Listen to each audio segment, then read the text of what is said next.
Schopenhauer, le monde comme volonté et comme représentation.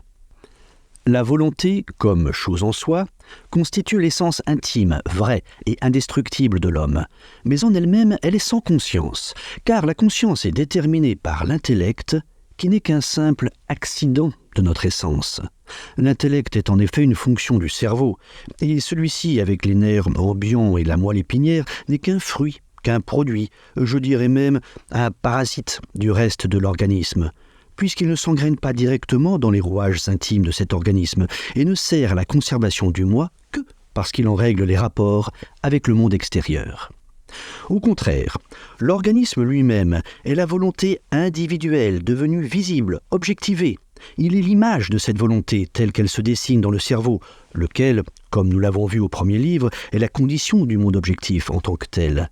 Par conséquent, il est conditionné par les formes de connaissance de ce cerveau, par l'espace, le temps et la causalité. Il se présente comme une chose étendue, se manifestant par des actes successifs, matériels, c'est-à-dire agissantes. L'impression directe de nos membres et l'intuition sensible que nous en avons n'a lieu que dans le cerveau.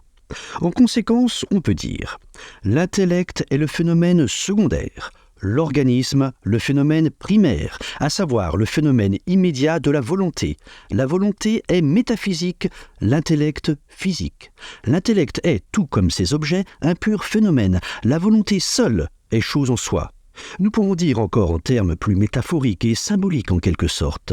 La volonté est la substance de l'homme. L'intellect en est l'accident.